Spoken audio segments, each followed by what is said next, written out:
Hello, this is Margarita Monet from Edge of Paradise, and you are listening to the Metal Pit Podcast.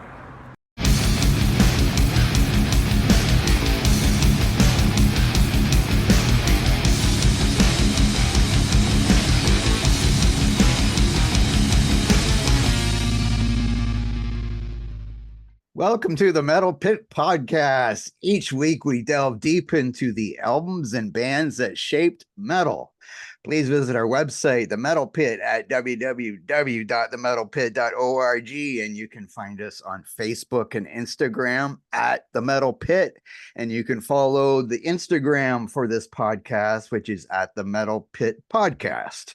And we also have a YouTube channel, which is at The Metal Pit 666. And if you want to email me, podcast at themetalpit.org. If you have any suggestions, comments, want to tell me what your favorite songs are of the bands we're doing, or maybe you want to be a guest on a future episode, send me an email and we'll see if we can try to get you on. Today, I'm the host, Blake. I forgot that. I always forget to say my name. But anyway, I'm the host, Blake, who also runs the Metal Pit website. And if anybody's listening, they think they'd like to be a volunteer writer for the Metal Pit, feel free to email me. You can just email me at podcast@themetalpit.org and tell me why you'd like to be a writer, and maybe we could get you in there. I especially would love some European writers if anybody's listening from Europe. Okay, so I have two guests tonight. This has been a while since I've had two guests, I think, but I guess it wasn't that long ago. But anyway, I got Eric, who's of course one of the writers for the Metal Pit. How you doing, Eric? Hey, I'm doing great. How you doing this evening, Blake? Good. And I got Lance Hall, who is he's a new writer to the Metal Pit, but he was an old writer on the Metal Pit because he used to be on it years ago. But now he's back. So how you doing, Lance? I'm doing good, Blake. How are you? Good. And what state are you in, Lance? I'm sorry, I forget. I am in Vermont. Okay. And yes. Eric's in Virginia. You got it. I don't think I mentioned that. And of course, I'm in Canada, Ontario, Canada, for anybody who maybe this is the first time you're listening. Okay, and now usually we talk, as I said at the start, we delve deep into an album. And usually we just do one album, but I thought for this episode we'd do something a little different. And we're going to talk about ACDC, and we're only going to talk about the Bon Scott years mostly. We'll mention some Brian Johnson stuff too. So we're going to talk about the first 5 studio albums by ACDC with Bon Scott as a singer. So I'm going to ask you guys, I'll start with Lance. Do you remember when you first heard ACDC and maybe what album it was and what you thought? I got to admit, I was a little late to the party with ACDC. I don't think I really discovered them until Back in Black. It was my sophomore, junior year of high school when that album came out. And, of course, that set the entire world on fire. But back then, you went back and you discovered all the old stuff and you read about them. And we had magazines that we looked at. And, you had record stores that you went to and you found these old albums and you bought them and you played them. And I went back from there and discovered the whole Bon Scott era and was as blown away by that as I was Back in Black. Cool. And Eric, do you remember? So I do. That video for Jailbreak just kind of stayed with me back in the actually it was before, I want to say it was like Metal Half Hour. Mm-hmm. It was here in the States. But I think for me it's pretty similar to Lance though. Like Back in Black was really the big one here. Maybe it's just in the US. Obviously some of the earlier albums were bigger. But the Jailbreak video, I really liked it. I thought it was hilarious. I liked the song. But Back in Black's probably the first one that made the impact. And then I worked my way back, and nothing against Brian Johnson, but man, Bon Scott, he was such a unique cat, He really was. His personality, his voice is just so different. How about you, Blake? When did you first discover ACDC? Well, it's hard to remember because it's a while back, right? But as far as I can remember, I think, because I have 2 older brothers and one brother was 6 years older than me. And so, back in the day, of course, before internet, before hardly any TV stations or music video stations. So he would have some records and I I'm pretty sure it was Dirty Deeds Done Dirt Cheap was the first album that I borrowed from him and started listening to, and it had the cover there with the black marks over the people's eyes and stuff. And so I'm pretty sure that was the first album I heard, but we're going to get to something in this podcast that I didn't know. So I'm not really sure if Highway to Hell, if I already heard Highway to Hell on the radio, or if I heard Dirty Deeds Under Cheap on the radio, or whatever. I don't know. I just think that Dirty Deeds was the first album I ever listened to by ACDC. And then I think my brother did have some of the other ones, or maybe all the other ones. So I love them all. And yeah, and I know they're not like to today's standards, they're obviously not heavy metal, but back then they were definitely an influence on it, I would believe. Don't you guys agree on that? Absolutely. Very much so. Yes, because I know people now, oh, they're not heavy metal, but yeah, sure, if you compare them to death metal and black metal, they're not, but they've been around so long, just like back then they were really heavy. I mean, you're talking 70s. Yeah. I mean, they're definitely one of the heavier bands. Yeah. You know. Okay, so we're gonna start with now we're talking about North American releases, which I'll get to in a second here, but so we're gonna start with High Voltage, and we're each gonna say what our top 3 songs are from each album. We might have some matches, of course, maybe in some of the earlier ones or whatever, but we'll see what we do. Okay, so the first album released in North America was in April of 1976, High Voltage. This album wasn't entirely new, as they had a compilation of tracks from their first 2 albums that were released in Australia in 1975. One album was called High Voltage, and the second one was called TNT. So I guess they took the best songs from this to release it to North America. And let's see, the album faced mixed reviews. I don't think I wrote this down here, but I read some writer, I think it was Rolling Stone magazine, and said it was crap or whatever. I guess he didn't know very much. Or I mean, I guess maybe he thought it was crap, but it didn't end up being crap for other people. Let's see. But of course, we all know ACDC, and maybe every album kind of sounds the same, but I have no problem with that myself. But because it's just so memorable, and Angus Young's playing and his schoolboy uniform, and Bon Scott, like Eric mentioned, he was such a front man. He was so unique, not what you get like nowadays, it seems, with bands. It's hard to find unique guys like that. But of course, this is back at the start of heavy rock and heavy metal, so that kind of makes sense too. So let's get to, I'll maybe list all the songs that we don't mention if we don't mention some. So first I'll ask Eric, what are your favorite 3 songs from this album? And what are your thoughts on the album in general? High Voltage, I know we're not supposed to like even rank albums, but for whatever reason, this one, like, I can just continually play it. Like, I just can listen to it over and over again. It's so raw and unbridled, and I mean, they really kind of set the seeds of what's to come. For me, like, it's a long way to the top if you want to rock and roll. High Voltage and Live Wire. I mean, I absolutely love the entire album, but those 3 are certainly standout tracks for me. High Voltage has Angus really ripping some of those bends up on his vintage Gibson SG there. Some great bends, nice soloing. Yeah, I absolutely love those 3 songs in the entire album. It's solid. And Bon Scott, and I mean, just, you know what? I mean, say what you will. There are a lot of different type of vocalists out there, but he had that, just, hate to use the word again, but unique. Just, he had his own persona, like the way he carried himself and his delivery too. He's just one of those down to earth dudes, and it sounds awesome. The whole band sounds great. And Lance, what are your thoughts? I'm gonna agree with Eric on It's a Long Way to the Top. If you want to rock and roll, I mean, just iconic track right there. You got the bagpipes. There you was go. Producer George Young who suggested Bon Scott play the pipes because he had heard he was in a pipe band when he was in his teens, but Bon played the drums in the band. But he knew how to play the recorder, so he learned how to play the pipes.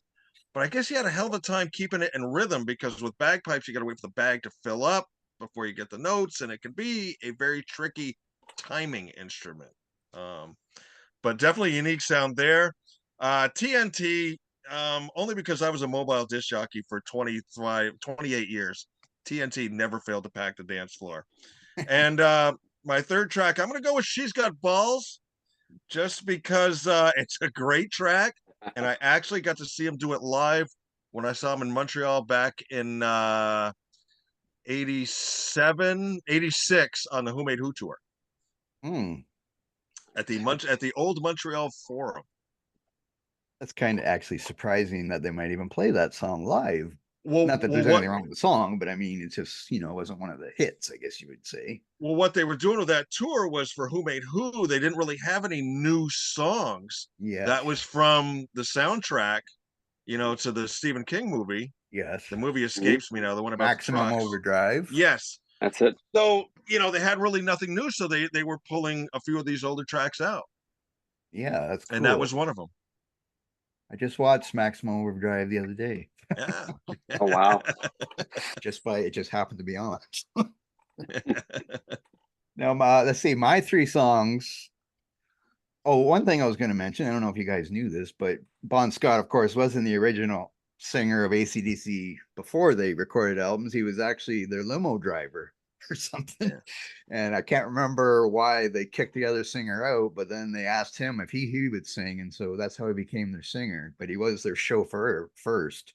I'm not sure why they needed a chauffeur when they didn't have any albums out yet. But anyway, that was That sounds like a nugget. I love the video for It's a Long Way to the Top, where they're riding around on that flatbed thing and he's supposedly playing the bagpipes. I'm not sure he's really playing it in the video, but anyway, it is him on the album, like you said. Well, and my favorite three songs are that one and TNT and yes, High Voltage, even though I really like Can I Sit Next to You Girl? That's a cool song. And the Jack, they probably play that one live a lot, I believe, even though I've never seen them live, actually, because, yes, I was too young to see the Bon Scott thing, and probably not that I didn't like Brian Johnson, but I just never, I don't know, had the chance. I don't even remember having the chance or not. I had something about sales here. Where did I put that? Sorry. I've got an interesting note on. Go ahead.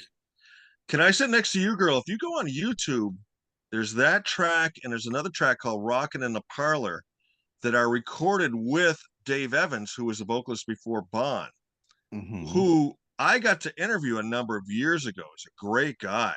And yeah, it was sort of artistic differences that led him to be ousted from the band. Okay. But if you look him up, it's sort of interesting to hear his vocal on that track. I have to check that out. Yeah. Thought I had something down here about sales, but I guess I don't on this album anyway. So I'll get to album number two. Kind of number two. Well, number two to ACDC. It's a little confusing, as I didn't realize this till today, because it's hard to remember back when you're a teenager and you're listening to albums and blah, blah, blah. So ACDC's second album for North America is Dirty Deeds Done Dirt Cheap, except it really didn't come out till the fifth album. It's confusing, but it arrived in North America in 1981, though it was originally recorded in 1976 and released internationally that year to, I guess, everywhere except North America. I'm not really sure about everywhere, but at least in Europe and Australia, obviously. So it was due to the issues with the record label. They didn't like it or something. I don't know, probably big balls had something to do with it. But anyway, so it was actually released after Back in Black here in North America. But like I said earlier, that was, I think, the first album that I heard. So it's just a bit confusing on that. But anyway, let's see what Lance thinks of Dirty Deeds Done Dirt Cheap album. Well, let's see. What do I got in here? Title track is classic. And you know that 362436 was an actual phone number, sort of like 8675309 down there in Australia. Yes, I did read that today. Yeah. You gotta love Big Balls. And you know what? The other one I like, the two things I found that Bon Scott always wrote about was sex and money, and the big guy versus the little guy. And I like that, and Ain't No Fun Waiting Around to Be a Millionaire. He had a great way of lyricizing stuff like that. For a deep cut, I like that one. Yes. And Did you want to say anything else about this album? You know what? One Okay. other one. Can I throw on one? Yes. Squealer. Yes. Squealer. I love. Yes. There's where you get the sex with Squealer. It's a good closer too. Yeah. Yeah. Great It closer. is. So I'm gonna cheat and I'll throw out 4. That's okay. It's hard with ACDC. It is. It is. Eric, what do you think? Oh yeah, I have. I mean, honestly, I was going to assume that all three of us would have "Dirty Deeds." That's one of those iconic riffs. And ACDC, you got to give it to Malcolm Young. Never really got his proper due. He was just a riff master. Obviously, Angus, spinning around in a schoolboy outfit, and he's ripping it up. But Malcolm definitely laid that foundation. And "Dirty Deeds" is such an iconic riff. Love that song. You got I'm gonna give you a little bit of a curveball. I was gonna save it for my third song, but you know what? I'm gonna stay with the order. And these are just in a random order, by the way. I wasn't sure if you wanted a top 3, like 1, 2, 3, or just random. Yeah, it doesn't matter. I just put my random. Cool. So I put like Ride On. Ride On's like one of those tunes. It's slower. It's a change of pace. It's bluesy. One of these days. And then, man, Angus and Malcolm just pick it up that da da da down, da da da down, da da da down. I mean, you can feel them kind of building it up. The dynamics there are just great.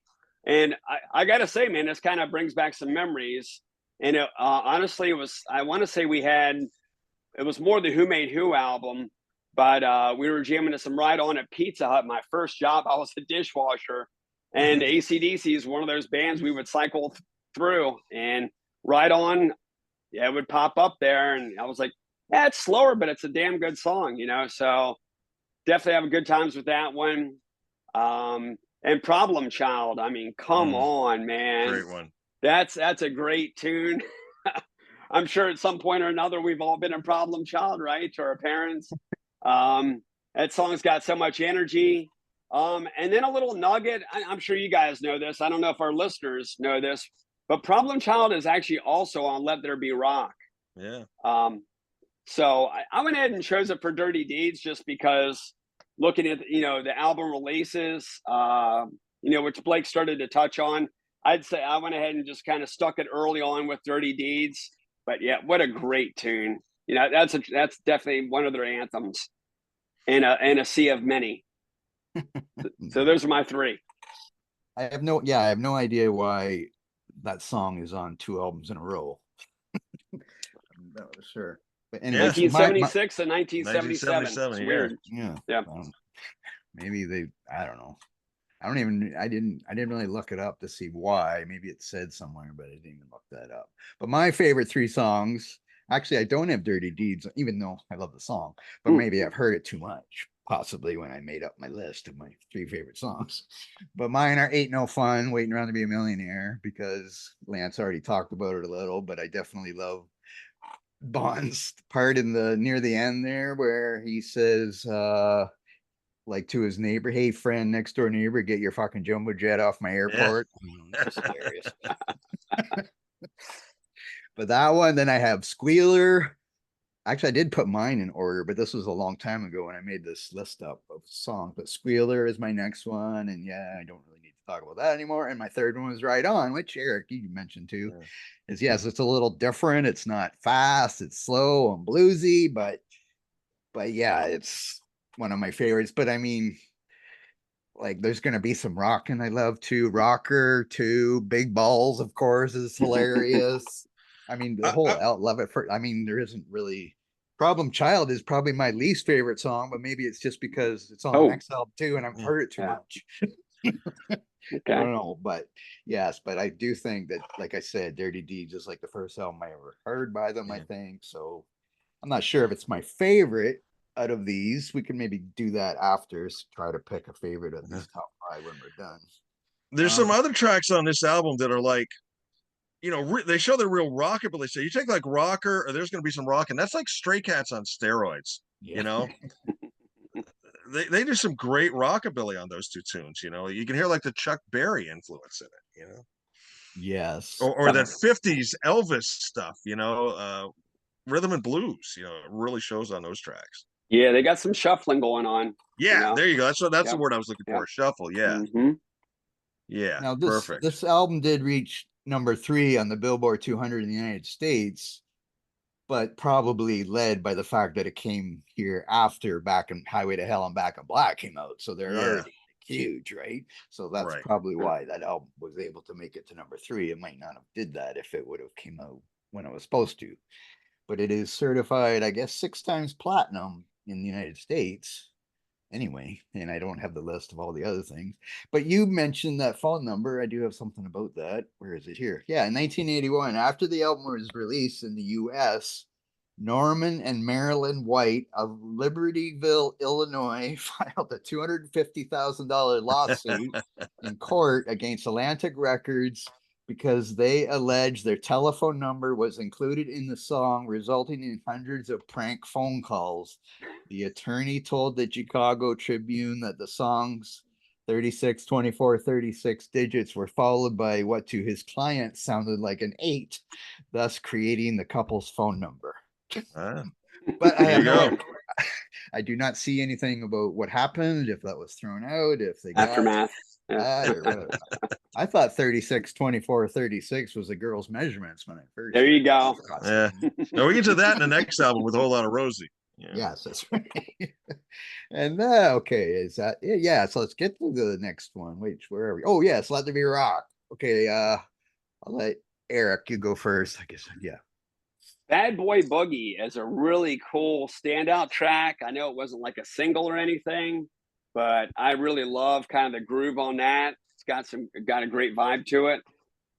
It was just mentioned, but a whole lot of Rosie. And I mean, lyrically, it's hilarious. It's definitely got some sex talk going on. It's got that energy again. And speaking of which, Let There Be Rock. Oh man, they'll definitely tear down a few houses with that one. That's got electricity written all over it, man. We need to see the lightning bolts through that song, through that font, you know. Yeah, those are my 3. Good album. You know, it's funny. When I first listened to that one, it took me a few listens actually to get into it for whatever reason. But I've been listening to it a little bit more actually recently, and yeah, it's a driving album. Yeah. And Lance, what do you think? This is probably my favorite album of the Bon Scott era, and I'm going to go a little left field, and I have my reason, which I'll get to in a few minutes. Bad Boy Boogie, I agree with. When they settle into that riff that they play, it's just incendiary. It'll rip your face off. The other one I like is Overdose. With that long intro and that long outro, but in the middle, once they get it cooking, I mean, it's really going somewhere. And Hell Ain't a Bad Place to Be is another one that I Nice. really, really like on Yeah, this album. definitely Yeah. a fan. Now I've left some glaring omissions, but I'll get to those in a couple more albums. But those are my favorites. This is definitely my favorite of the Bon Scott albums, I think. And I was actually going to say the same thing. I think this is my favorite album, even though I like them all. Yeah, I agree. But I do think this is my favorite album as I listened to them more recently again. Again, except for the fact that Problem Child's on it again. But other than that, not that I don't like the song, it's just like I said. But what did my favorite 3 songs were, and I guess mine are in order just because when I was going to do this podcast earlier, it got delayed, but I did put them in order for myself, but it doesn't matter. But I had Let There Be Rock first. I remember in my I had in my basement of my parents' house, we had a pool table and we had an 8-track player for people that remember 8 tracks. And I had Let There Be Rock. And I just remember using my pool cue as a guitar every time Let There Be Rock was on. If my dad wasn't around, that is. Playing pool with me. But yeah, I remember listening to it on the 8-track player while I played pool in my basement. Let's see. My second one was what did I say now? Bad Boy. No, was it Bad Boy Boogie? No, I think I had Whole Lot of Rosie. Sorry, I'm switching between pages on my tablet here. Whole Lot of Rosie. I did have as my second favorite one, and my third was also Hell Ain't a Bad Place to Be. I love that song. Any song with the word hell in it, I usually like for some reason, which we'll get to in 2 more albums. But yeah, I love Bad Boy Boogie, Doggy Dog. I mean, every one I like. Overdose, of course. Who was it? Exodus. They did a cover of Overdose on Pleasures of the Flesh album, I believe, and that was a good Oh cover. yeah. And but yeah, and so this album, where did I have that? See, this album reached number 154 in the Billboard 200, but of course, this came out before Dirty Deeds here, so that's your thing. That's kind of confusing if you're looking at it that way. But anyway, yeah, it's probably my favorite album, like I say. And then we go to Power Age, and see, when I think about these albums now, I always think of Power Age coming out before. When I look at the cover and stuff, to me, it Yeah. feels like this came out before Let There Be Rock and before Dirty Deeds. I don't know why, but the songs maybe just aren't as. I mean, I still like it, but it just didn't seem as powerful as, I guess, the last album. But Lance, what do you think of the Power Age album? I'm going to be honest. This is probably the Bon album that I have spent the least amount of time with until the last couple of days. And now I'm kicking myself in the ass because I'm like, what the hell? This is a fantastic album. And the one thing you get off this album, everybody talks about Malcolm and Angus and Bon and everything. That rhythm section behind him of Phil Rudd and who was the other guy playing on this? It was Evans, right? Yes. Mark Evans. I mean, The, those guys are laying it down in the background on some of these songs. So here's something too. I don't know if anybody's noticed. One of the tracks I picked off of Let There Be Rock was Overdose. If you listen to the beginning, the first track on this album, Rock and Roll Damnation, starts out with the same sequence of notes. It almost sounds a little quieter, a little more acoustic on Overdose. With Rock and Roll Damnation, it's a little brighter, a little more in your face. It's the same sequence. I'm like, did I queue up the wrong song? Check it out. Go listen to it. Yep. Favorites on here. I'm gonna go with Down Payment Blues. Sin City is just, I mean, when they do that breakdown part where Bon is just sort of talking in the middle part, and then they go into that lead, and Angus is just on it. I mean, you can hear the pick on the strings. I mean, it's just amazing stuff. And riff raff, just I had the laptop on my lap literally when I was listening to that song. I hope I can still make babies. I mean, it was that good. It was that good. Those are my three on that one. But yeah, like I said, the album I probably spent the least amount of time with, but I am truly kicking myself in the arse for not doing it. I think this is really a great ACDC album. and Eric, what do you think? Yeah, so this is one of those albums that I neglected quite a bit too, and then I queued it up last weekend, and I was like, oh man, this is definitely better than what I remember. So kind of similar to Lance's view on the album. But I'm going to start it out with "To Face Woman" with your two-faced lies. I hope your two-faced living made you satisfied. Oh yeah, a little bit of kicked in the teeth. That's definitely one of them. We got some Down Payment Blues. Love the shuffling on that, man. That's got a pretty nasty groove. And Riff Raff. Yeah. That's an entertaining tune. Bon Scott in rare form.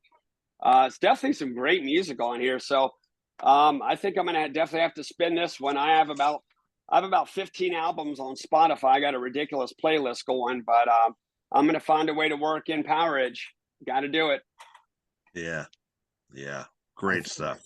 Yeah, the lyrics in this isn't one of my favorite three songs, but since you both mentioned Down Payment Blues, yeah, the lyrics in there were good about him, being poor or whatever, and he had patches on the patches of his old blue jeans or something. But yeah, it's definitely good tongue-in-cheek lyrics. And kicked in the teeth, I like the guitar solo at the end or not at the end, but the guitar solo and kicked in the teeth, even though they're all great guitar solos. Oh yeah, that one always stood out to me. That one. But my three favorite songs were Riff Raff, which has already been mentioned, Sin City, which I guess is probably about Las Vegas. Yes. And Rock and Roll Damnation was my other one. But again, yes, it is like Up to My Neck in You. I like that one. Yeah. Great track. Give Me a Bullet. I don't know, Like there's no like we don't get ballads. I mean, we have a bluesy kind of ride on there in Dirty Deeds, but we don't like it's all fast and loud and not there's no like Bon Scott didn't try to do any ballads, which is good, I think. Pretty rare. Yeah. Yeah. I'm not sure how he would do on a ballad, so I'm glad they never ever did it. Really? Okay, where are we here? Now, No. Blake, before we jump Go ahead. up to Highway, I do want to, because we talked about this briefly before we started recording. After Power Edge, they put out the live album. If you want blood, you've got it. Okay, yes. You know, single album. And this is where some of my glaring omissions, because I prefer the live versions on this album over the studio versions. Whole Lot of Rosie. It's just, I mean, oh my God. The Jack with the alternate lyrics. Yes. Big on the fan live as well. Yeah. And to me, this is the definitive version of Let There Be Rock. Is this live one? You know, it's just, and if you've ever seen them live, when you know, of course I saw him with Brian Johnson. I guess Bon Scott used to do the same thing, put him on his shoulders and run him through the crowd and stuff. They always did it during Let There Be Rock, and that was just. I remember the first time I saw them, that was the tune of the night, and of course they played it late in the set, and I loved it. It's great. So those are the three. That's why I left them off the studios, because I prefer the live versions that are here. And I see they played Problem Child again. Yeah. Eric, you have any thoughts? You have any thoughts on the live album while we're in this part of the story? You know what? I enjoy the live album. I probably didn't give it its true due, but you know what? With Lance bringing up, you know, the Let There Be Rock, the way, you know, obviously Bon Scott, I'm sure did it with Angus back in the day. Brian Johnson, like he said, would have Angus on his shoulders. And I saw them at Capitol Center, which is obviously no more, but in Landover, Maryland.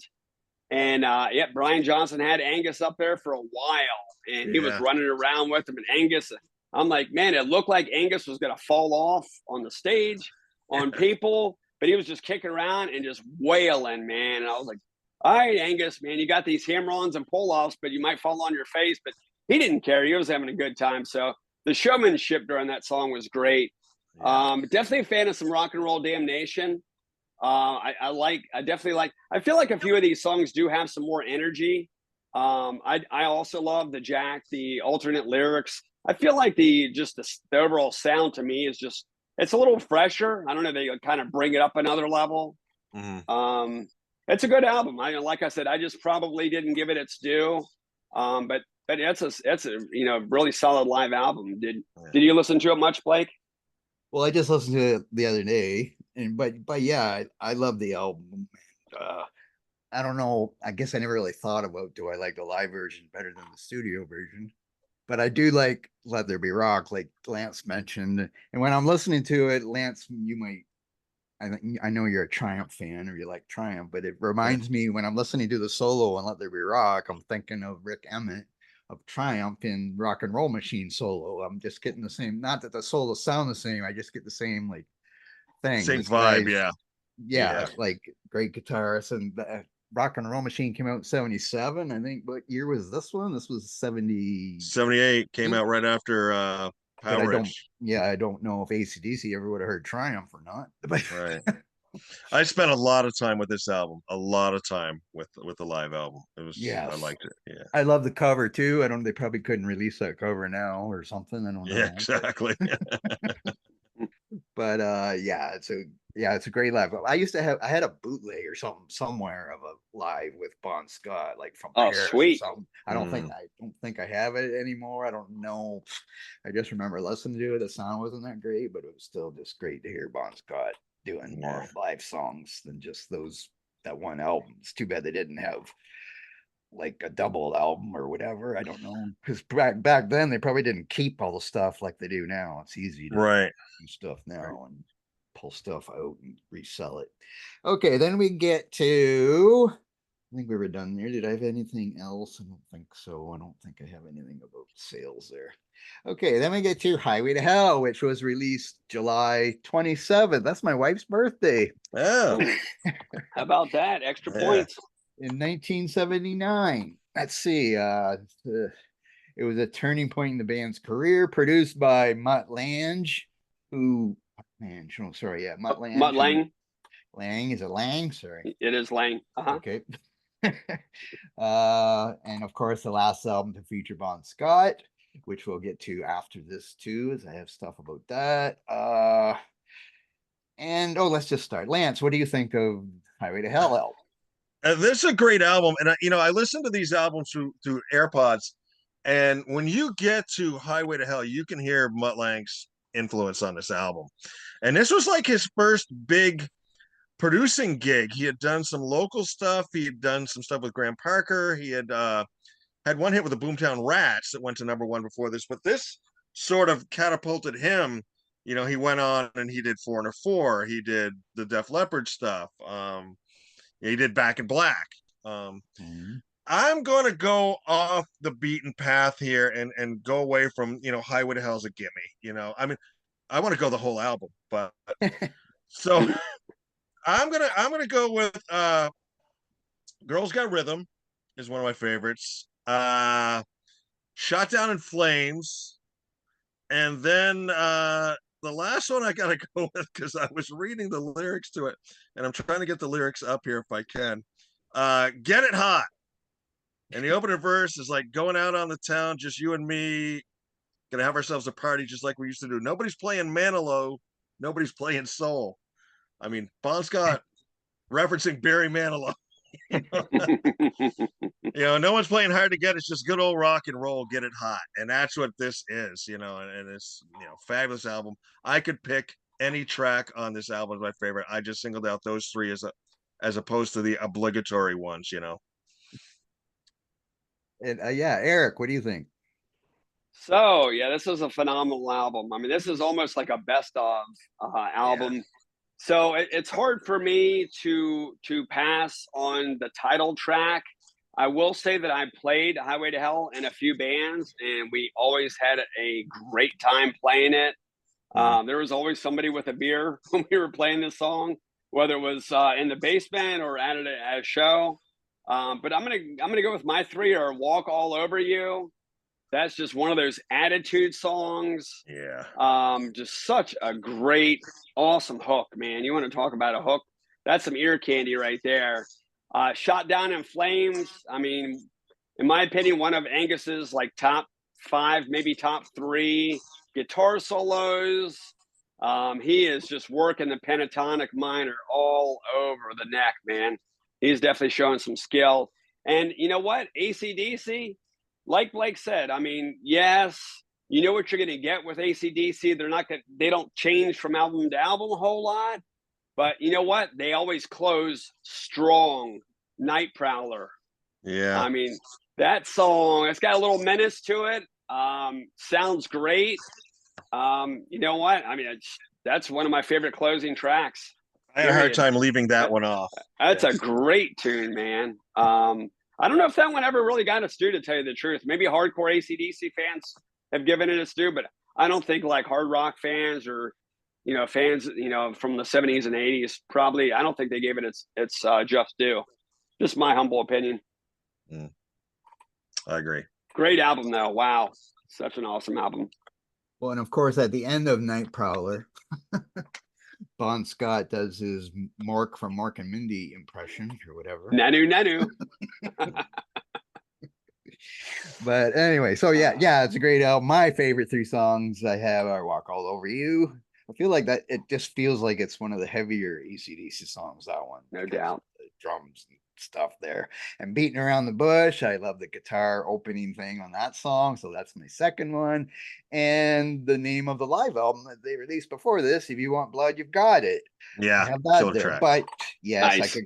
I could go back, Get It Hot, like you said, Shot Down in Flames, Touch Too Much. I mean, everything. Highway to Hell, of course. I'd probably leaving off songs like Highway to Hell or Dirty D's just because I've heard them so much or whatever. So it's, people are going to say, well, that's my favorite song. So thought I'd try to go off a little bit with the deeper songs, I guess we could say. So yeah, that's the 5 albums. Of course, this was the last album for Bon Scott, of course, because he passed away. Now, where's that part? Sorry, I'm going to switch back and forth on my chart thing here. Let's see. So yes, he died in London, England after a night of heavy drinking on February 18th, 1980. Let's see, went out with a friend. I'm not going to read everything here, but, and of course, he had a hard living lifestyle. He consumed lots of alcohol, and he was too intoxicated to be taken inside his friend's apartment, and he let him sleep it off in the car. And he was going to check on him in the morning. When he returned, he found he was unresponsive, and he took him to the hospital, but I think he was already pronounced dead. And I think it says it was ruled as death by misadventure. Yeah. Oh, wow. That it was. Okay. But anyway, now again, if like for Lance, you said Black and Black was the first album you heard. So you probably, like, I don't know if you would have heard of Bob Scott's Death. I can't remember anything about it myself back then. I don't either until I dug into, after hearing Back in Black. Yeah. Like, I don't, Eric, would you probably? So for me, it was kind of like one of those things where like Circus, Hit Parader. I know I read something about it in one of those glorious magazines from a past era, but yeah, it wasn't one of those things that was on my radar when I was first getting introduced to like hard rock, heavy metal music. So I'm sure it's one of those things I caught either in Hit Parader or Circus, but it was a few years after I got into ACDC. Yeah, and I can't recall, like, I was listening to those albums before, like Back in Black and Brian Johnson, but yes, I can't recall hearing about it or anything. Again, we didn't have internet back then. We had to, like you say, buy those magazines for stuff. I mean, it could have been on the news. I don't know if it was, but I would have still been a kid. What year was it? It was 70 or 80, of course. 1980. So, so I was, what was I, 1980, 14 or whatever. So yeah, I was 15. So I was 8. But after now I'm thinking, like, when I listened to the albums and got into it, it's like, oh, I wish I could have seen him play live, because he's like one of my favorite singers ever. And like, my last podcast I did with Georgina was on Faith No More, and Eric, I love Faith No More, and I love one of your tops. Those two guys, there's just so unique singers and performers and stuff like that. And you have other guys like Ronnie James Dio's passed and stuff, like great singers and great performers and stuff. And it's just sad that his life had to end so soon. But then we went on to, we're not going to do a lot about this, but we can talk about Brian Johnson's ACDC, or they kept going. And do you guys want to make a point about any of those albums that you love? We don't have to go through any songs if you don't want, but you can say whatever you want. Eric, you want to talk about some Brian Johnson albums quickly? It's funny, I was going to toss it to Lance, but since you called on me, yeah, I mean, Back in Black, obviously that's the one that was like the big hit for them. I feel like for those about to rock, like Shoot to Thrill, I do have to hit on that. Shoot to Thrill's honestly one of my top 5, top 7 AC/DC songs, period. That's got another one of those like infectious hooks to it. It's meaty. I mean, Johnson's really got it going. The whole band is really hitting on all cylinders. And I like that Iron Man kind of brought that song back, the movie. I thought that was great, because you got a lot of young people or just adults that aren't really in tune with them. But definitely, it was great to see that happen. You know what? I'm probably only gonna jump on one other tune here. And I guess I got to find a way to squeeze a little bit of hockey talk. So, although it's not my team, I'm a Washington guy. I'm a Capitals guy. I got to say my favorite celebration song is the Columbus Blue Jackets. Blake, you know the song, right? I don't know. No, I don't know the song. For those about to rock, they have the cannon live and they shoot it off. To me is like the coolest out of any sporting event. I'm like, yes, I'm not a fan of your team, but you guys do know how to celebrate your goals right. So they rock it out, and that's another one of my favorite AC/DC tunes. Like that's one of those, like, as a teenager, I was like, oh my God, this band is like, they're legends. They're living legends. This is one of those songs that just really put them on the map for me. And certainly here in the States, it was one of those songs just everybody was into it. I remember in high school, we were just, we wouldn't shut up, and the teacher's like, enough with that crap, hey, stop that. It's ACDC. You don't understand, But I enjoyed some of the Brian Johnson era. I was listening to Fly on the Wall like a couple weeks back, and the Sing to Pink video, or actually it's Shake Your Foundations. That video cracks me up. There's some really good tunes on there, but I like Brian Johnson a lot. Certainly nothing to take away from him, but just Bon Scott, man, he was the man. They're both great singers, but I do love the Bon Scott era. Definitely has like a special place for me. But Lance, I think it's your turn. I'll agree with you. Shoot to Thrill, I can probably say is my favorite AC/DC tune. I can put that at number one. Like I said, it's got everything that you need. The riff, the solo, the lyric, and everything. And the other tune on that, Back in Black, that I really, really like is What Do You Do for Money? Just the way that opens up and the way Johnson just sort of spits those lyrics out, I think is really great. I saw them for the first time on the Flick of the Switch tour, and I think that's an underrated album. Flick of the Switch, and I opened up that night with Guns for Hire, and I thought that was a quintessential opener. That kind of staccato guitar riff. I saw them on the Fly on the Wall tour. Interesting note on that, I saw them in September of '85 for the Fly on the Wall tour. They had Yngwie Malmsteen opening for them in the New Haven Coliseum. Yeah, New Haven Coliseum, and the place was half full. But if you think back then, it was like album tour, album tour, album tour. And Fly on the Wall wasn't that big of an album for them. And it just astounds me now that they're going out. And it was the original. Well, I think they had Simon Wright on drums, I think, for that tour. But other than that, it was the original band. Now they're going out with basically Brian, Angus, and a few others, and they're selling stadiums, and it's like, I tell people, I saw those guys and the place was half full, but it was just the era, Yes. But and then I saw him for the Who Made Who, and then the last tour I saw him on was the Razor's Edge tour, which was really, really good. Cool. The Brian Johnson stuff is great. Like I said, Flick of the Switch, Back in Black, all those albums are just really, really good. They kind of lost me after a while, but it's quality. It's still better than a lot of stuff you're hearing, and I'm not knocking anybody. These guys have just been doing it so consistently for so long. No doubt. They released like 10 albums in 10 years. Yeah. And that's what was happening, with that Fly on the Wall tour. It was just in a down cycle for them. It was like it was like Kiss during like the Crazy Nights tour, It was just a down cycle. I know back, like I'm a Bon Scott fan thing, like we talked about, but I know when Back in Black came out, I listened to it all the time. And I love Giving the Dog a Bone, Shake a Leg, whatever, Rock and Rolling Noise Pollution or whatever. Oh yeah. Have a drink on me. Yeah, it's like the whole album's great. And for those about to rock, I like that one too. Inject the Venom, whatever, Evil Walks. They're all great songs. Put the finger on you, yeah. And Flick of the Switch, I didn't even mind. Fly on the Wall, it was going a little down. And I probably blow up your video. I probably barely listened to that much, or Razor's Edge, or any of the ones that came after it. I just never really got into them.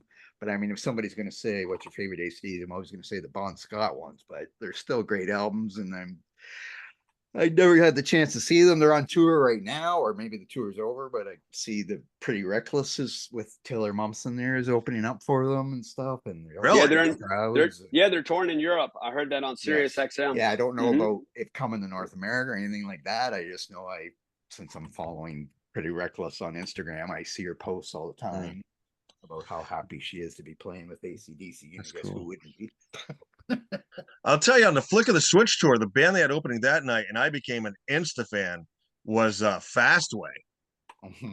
They were phenomenal that night. Yes. And, good stuff. We did a Fastway podcast for anybody's listening. Trick or Treat, we did. I saw that. Trick or Treat, Trick or Treat, Oh man. Actually, we talked about the movie more than we did the album, but that's okay. That's okay. They had music in the movie too, of course. So yes, I used to play the heck out of that album. Oh my goodness. I do have one interesting ancient bit of ACDC history, which I confirmed when I was talking to Dave Evans. Like I said, he was the vocalist before Bond. They were doing a wedding reception. Like, this is in the band's very formative years. You know, there was Malcolm, Angus, Dave Evans. I don't even know who was on bass or drums. And they were doing a wedding reception, and it was a Greek wedding. And at some point, somebody came up and requested Zorba the Greek. And the way Dave told it was, Malcolm had a tremendous ear for music. And he says, give me a couple minutes. I think I can figure this out. And he took his guitar, and they were set up in the backyard. It was like a roadie's uncle's cousin's friend, you know? Went around behind the hedges with his guitar, came back about 5 minutes later. Okay, boys, here's how it goes. Showed him the chord sequences and everything. And ACDC, being an early incarnation, played Zorba the Greek at a Greek wedding reception that they were doing. That's a pretty neat nugget. Yeah. I had a book and I read it, and I'm like, is this true? And he goes, yeah, it really happened. He told me the whole story.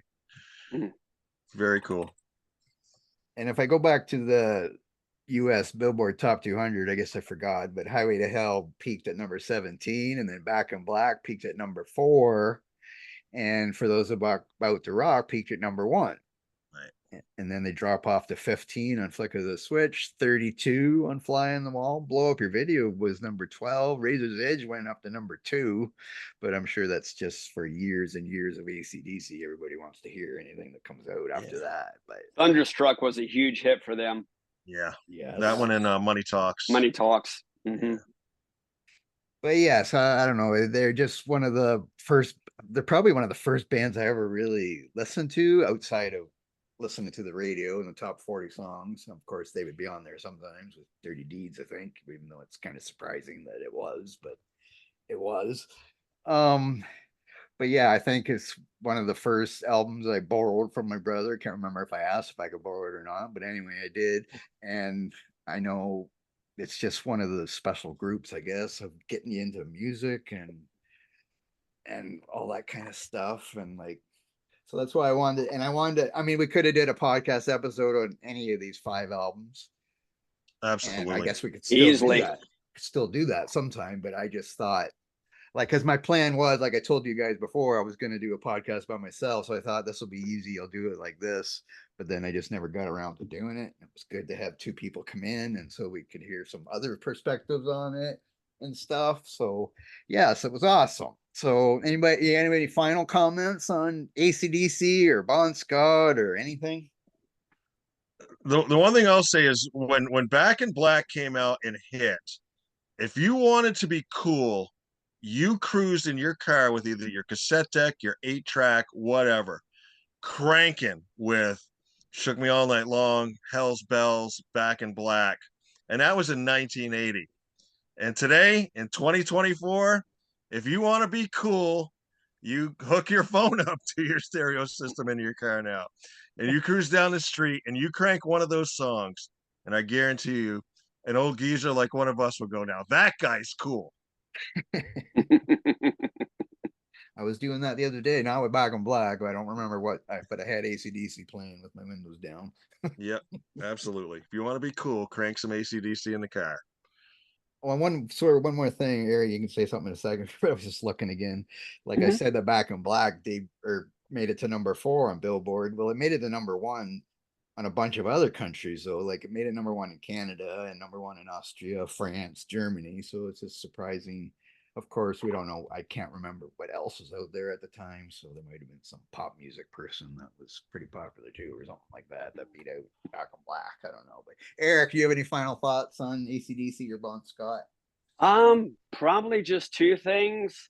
The first one that I kind of can't get out of my head, but it's amusing though, more than anything else. And a buddy of mine he brings this up. This high school buddy of mine. We're still one of my best friends actually. But there was a club that we used to go to here in Manassas called KC's. It sits change management, ownership there. But they would play You Shook Me All Night Long. And this is in the late 90s, like mid to late 90s. And there would be girls that would go out there and they would dance to that song.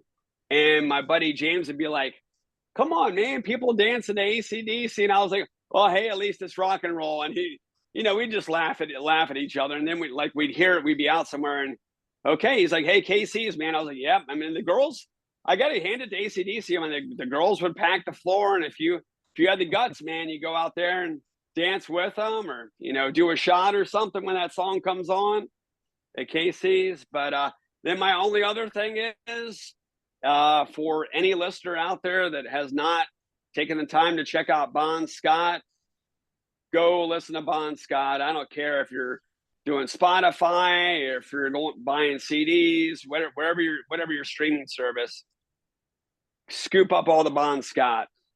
And it's just brilliant. And I love you too, Brian Johnson. Yeah, Bon's his lyricism and his delivery were like no other frontman singer I've ever heard. Amen. They were one of the first raunchy groups, probably too, that came out. We had Black Sabbath and Led Zeppelin, but they didn't really. There might have been songs referencing sex and Led Zeppelin, but it wasn't like those kinds of lyrics that Bon took it a little further than Squeeze My Lemon. Yes. Yes. I was gonna say, and yeah, You Shook Me. I remember being at weddings where they play You Shook Me All Night Long. I mean, I don't like dancing. I don't remember if I did or not, but I just remember, they used to play that at weddings. It's kind of funny. Oh, we did. Trust me. I was, like I said, I was a DJ for 28 years. If I live to hear that song again, it'll be too soon. We played it every single gig, and it never failed to pack the floor. You're spot on, Eric. Never failed to get them up. Yeah, okay. I thought there was something else I was gonna say about ACDC. Was there? I don't know. I forget it, but because I wanted to mention that. It's gonna come to you as soon as we sign off, right? Yeah, probably. Oh no, this is what it is. One of my podcast fans, I know, Paul is his first name. Sorry, I forget your last name, Paul. If you're listening, I know you're gonna be listening because he's from Australia, and I'm sure he loves ACDC. And he told me he was looking forward to this episode since I did say it on the last episode. Usually I don't. Like this time, I don't know what's coming next, but I did know then that we were going to do this.